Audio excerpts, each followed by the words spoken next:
It seems like that if that's the case, then once again, we're going back to this idea of maybe using a set of policies that can dictate what a person can or cannot request or can or cannot use, so that we begin with something that's intrinsically secure from the very get-go without allowing that human error to become present. Hi, today we're going to talk about policy as code and how it relates to network security.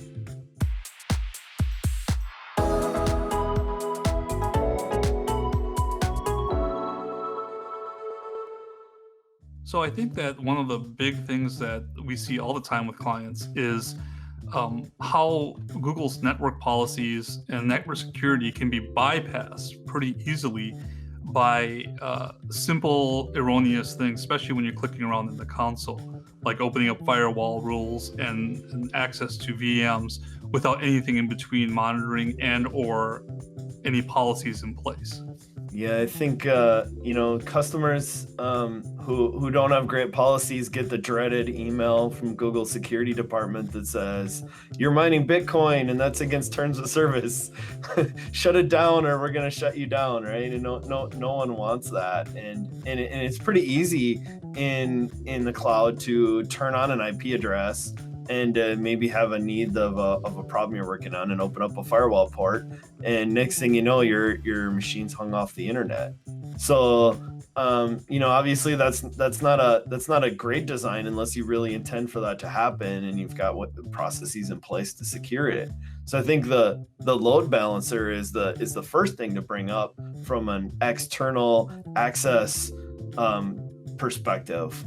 That's the first spot to put something in between your VM instances or containers or whatever other products behind the load balancer, so that load balancer is the thing that's on the internet. I see. So instead of going directly to the compute resource, like a virtual machine or directly to a cluster, there's something in between that helps to mitigate further intrusion, and a load balancer is one of those things. Yeah, Google's kind of newish product to the market is called Cloud Armor, and that bolts onto the load balancer, and it sort of then is a framework that we can use to add different security policies to the inbound traffic. So the easy thing to picture is the SQL injection, right? We don't want to allow SQL injection queries to ever hit our back end server if we can prevent it. I see what you're saying. So in terms of like the ease of setting up something that helps to mitigate network intrusion, I know for a fact that oftentimes, because Google gives you a default network, it's easy just to glom onto that and use what's available without going any further and not thinking any further. Is there any way that we can kind of mitigate the inbound security issues of just sitting down, using what's presented to us, and thereby causing security breaches?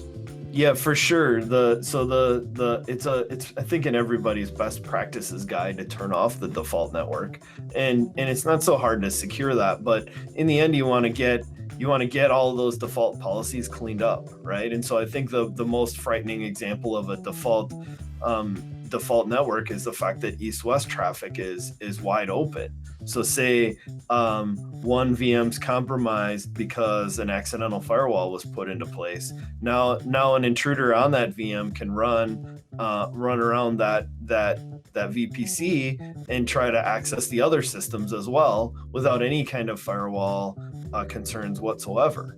So the suggested approach is to turn off that east-west rule, or in the end, to make sure you're secure, just provision brand new VPCs from the beginning and not use the default.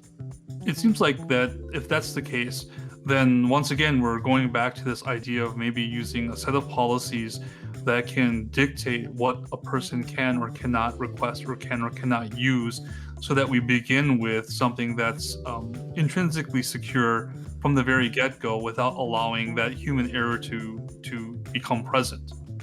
Yeah, sure. So if we're the security operations group, we wouldn't want to allow any of our users to open up east-west rules that say allow any.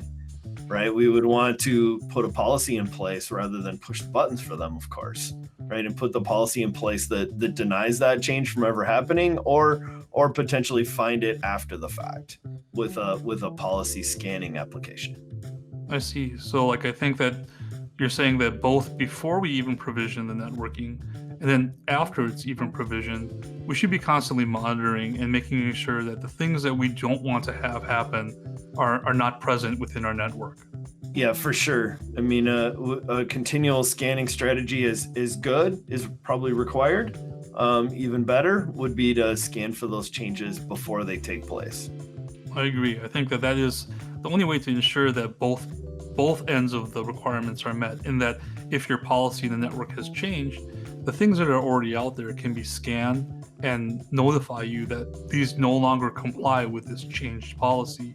Whereas that changed policy also then blocks new requests coming in that don't comply to the policy that was set. Yeah, for sure. So it's definitely you need the ability to add policies as you go, right? The CIS benchmarks are something that I think everyone in the security industry is familiar with, and when they scan their cloud implementations, typically things turn up red. So a board of red is not a great status until we have time to clean it up. So maybe we put in place a system to grow, right? And to start with the really simple ones and then add policies as we go. Right. So it's more of an iterative approach than a one and done kind of mentality. Yeah, I don't. It doesn't seem realistic to go in and say we're going to comply with every benchmark from the beginning if we have a system that was developed, a system that was built out before the policies were developed. For sure, creating a board of a bunch of warnings that no one has time to deal with right now is not a great recipe for success. It shouldn't be the norm that everything's red. Well, it seems to me that, like, in all these security concerns that we've been talking about, that the core of it all is the policy and policy as code and how we implement it.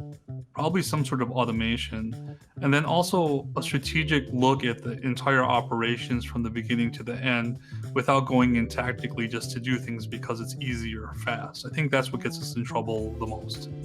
Thanks for watching. Let us know what security issues are important to you.